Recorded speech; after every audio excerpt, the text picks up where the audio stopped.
Hi everyone, welcome back to the Electron Microscopy channel. First of all, I just want to apologize for the poor microphone quality.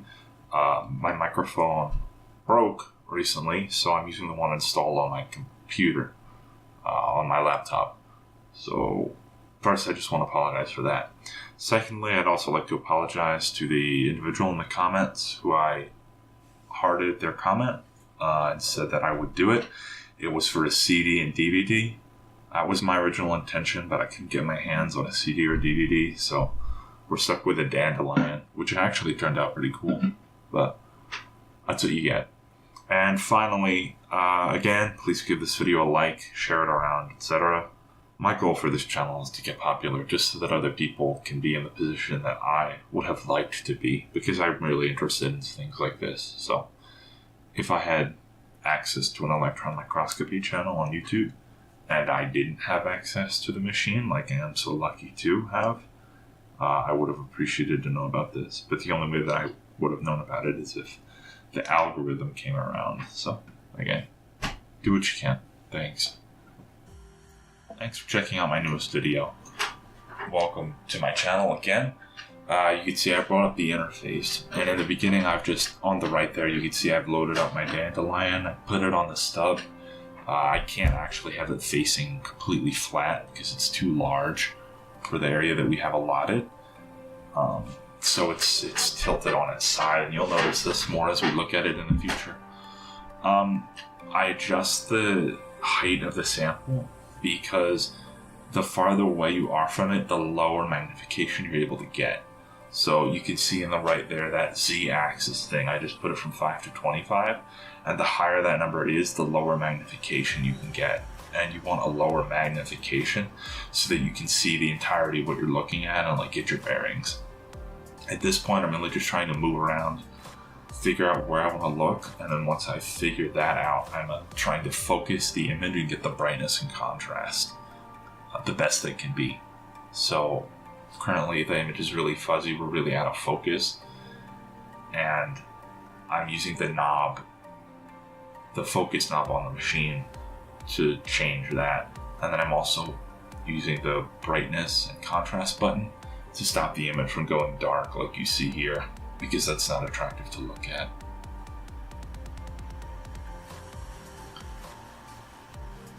At this point I'm just fidgeting around with the settings, and then when I think I have a good enough image, I hit the picture button and this will take a picture. That's why the quality is so good. It takes a picture, and there it is. My goal with this is to find an area where I want to scan, zoom in 5 times higher magnification at every interval, and then get the best picture that I possibly can. You could see at 60 magnification, which is what we're at now, and I actually did forget to move the sample back up, so we're still at 25.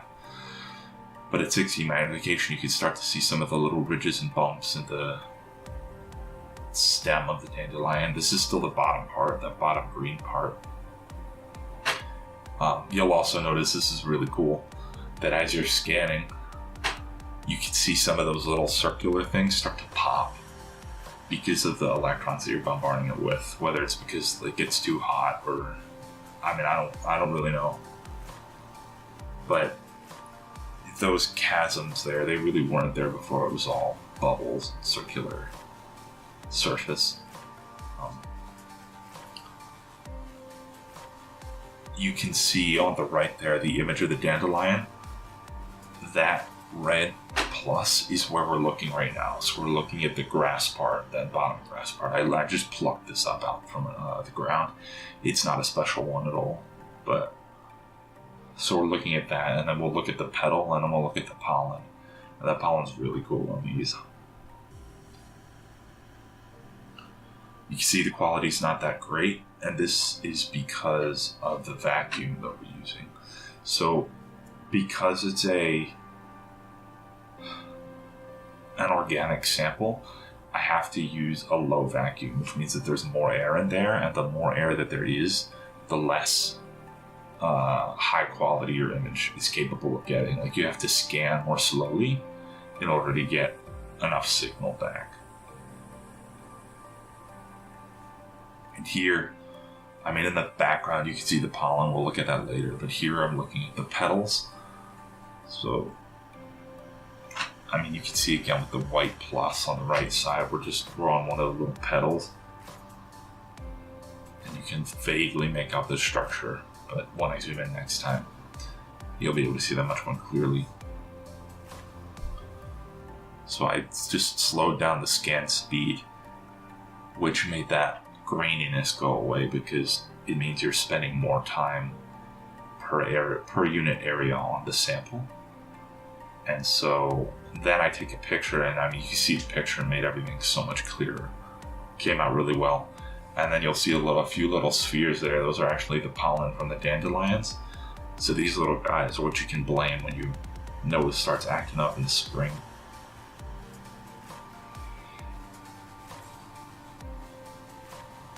And then I continue to successively zoom in more. You can start to see the little bit of like the cells or something, or the little ridges in the petal of the dandelion. We're at 700 magnification now. The menu on the right there shows you the magnification. It's also, I believe, in the bottom of the screen. It's definitely in the bottom of the screen on the images, but it actually doesn't show the way I captured the footage here, which is disappointing, but it's something to deal with. So on the right side there, the interaction menu, you have your magnification, which is that mag photo. It's the green number. K just means 1,000, so 3.6,000 is what it was there. And then the FOV is the field of view. So that's from the left part of the screen to the right part of the screen. You can see when we're zoomed out a lot, I dropped it down again to 25 so I could get a bigger image. When we're zoomed out a lot, the field of view is like 10 millimeters or 11 millimeters. But if we're zoomed in, it's much smaller. At this point, I'm just focusing to try and get a better image. It's kind of difficult because the dandelion's got a lot of water in it, and in a vacuum, the water evaporates very quickly. So all of that water vapor can actually essentially act like air because it's molecules that the electrons are interacting with and bouncing off of. So it provides a lot more opportunity for your image to be lower quality or grainier. Which is why you'll notice that this maybe didn't come out as sharp as, I mean, this picture is actually pretty good, but it didn't come out as sharp as, say, like some of my other videos.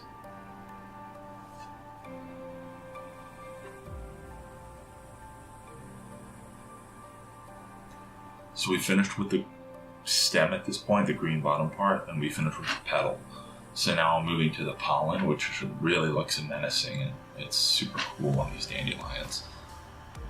Again, you can see the image was really blurry, so I just fiddle with the focus knob, get it better.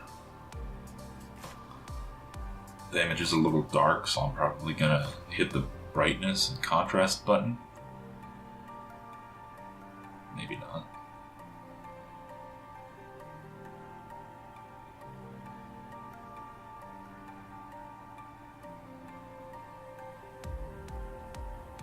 I mean, at this point, it's really just a matter of fine-tuning.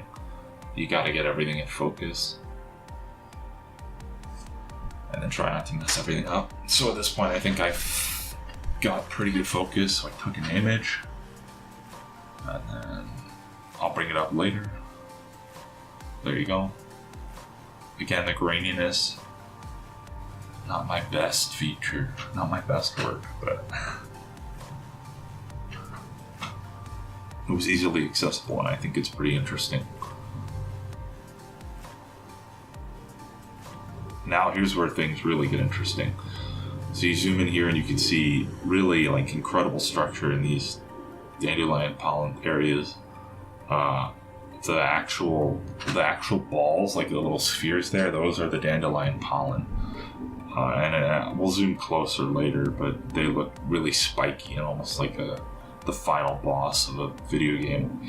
The very spiky, like almost thorn looking thing, that's I forget what that's called. I'll mention it later when I look it up and record again in the future. But that's what all these dandelions are attached to. So they're like stuck. And I don't know if they grow off of that or if they're just attached to it.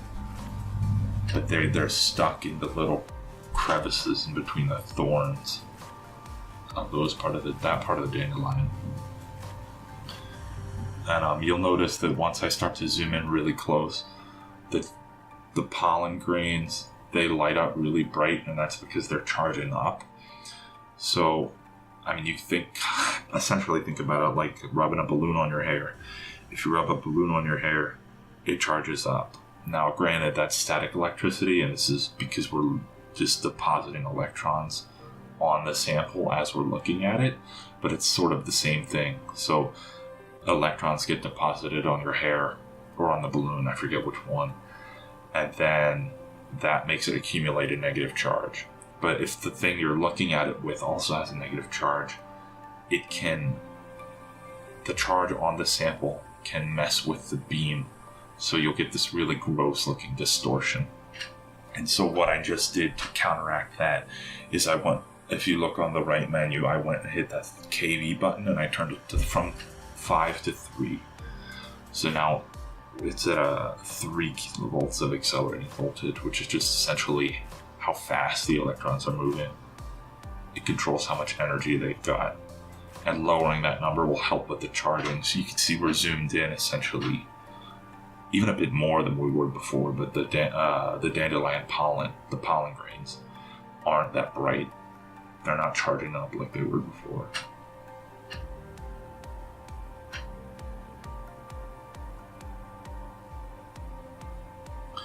And at this point, I'm just zooming and trying to get a better image.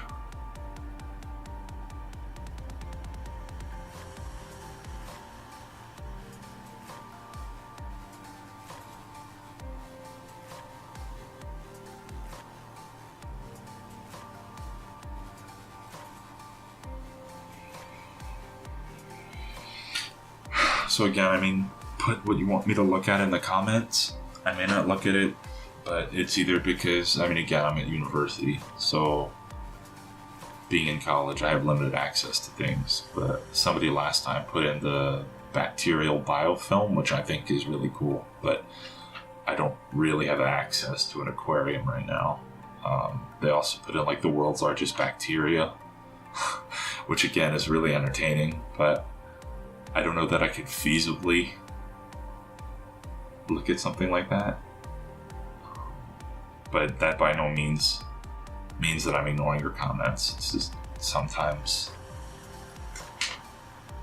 those things aren't plausible.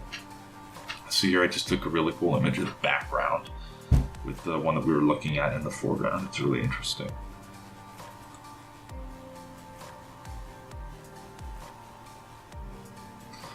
And then finally, so up until this point, I had it in low vacuum, which means that there's more air.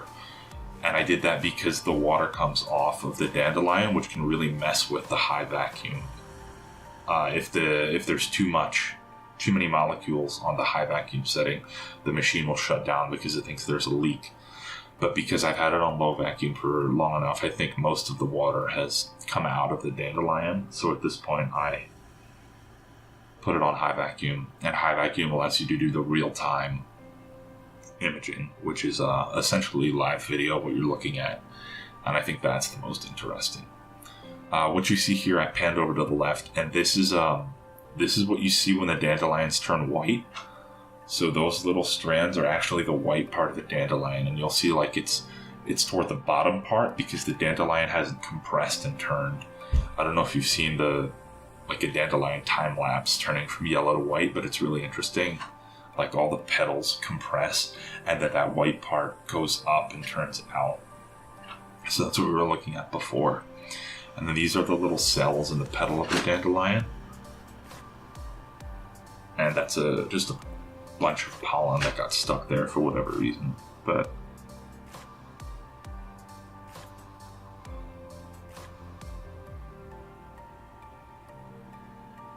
you'll notice that I was talking about charging earlier. And so you can kind of use that for entertainment purposes, and you can kick around these pollen grains. So you can use the electron beam to charge up the grains. And if you recall from physics class, like charges repel. So you can see I just increased the accelerating voltage from 5 to 10. So now I'm charging them up even more. And so these pollen grains are all getting negatively charged. And as a result, they're repelling one another. So when I look at them, they move around. And since I'm scanning so quickly and it's basically a real-time feed, you can see them move around underneath the beam.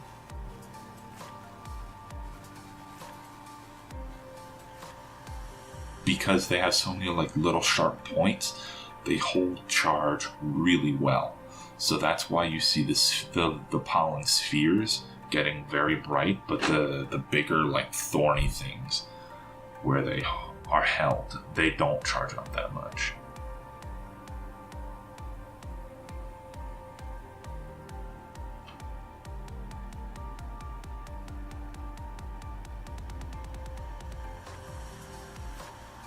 I mean, at this point, I'm just playing around, trying to play soccer with the pollen grains, you know?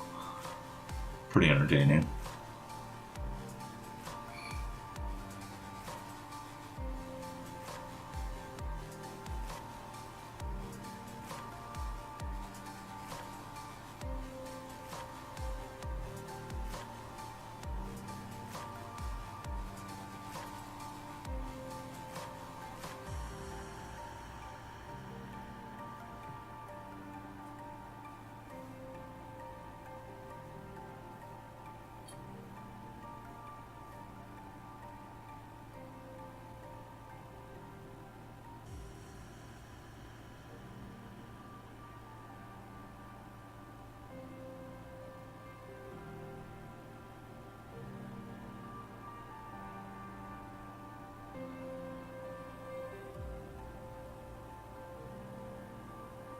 At some point in the future, I will make a video explaining the interface. Because it does look really intimidating. I remember the first day I came in to learn the machine, and it was really intimidating and confusing. But it's actually super intuitive and easy to use. And to go into all of the little details in every video, I mean, I'm sure I'll do it a little bit, but I'd rather just do it focused in one video so that I can direct people and say, hey, if you're confused, go to this link and I'll explain everything about what I'm doing. So now that I finished with the pollen, like playing pollen soccer, I zoom in one of the petals here, and there's something really interesting that you can notice. All these little cells, they start to compress. So you notice on the left side, they bend inwards. And I don't totally know why that happens, but I think it's because we're looking at such a small area, and we're hitting it with the electrons, and that heats it up. And because it's a vacuum, the water in those cells actually evaporates out, and they desiccate, which means they lose their water and become dry. So that's my interpretation of what was going on there.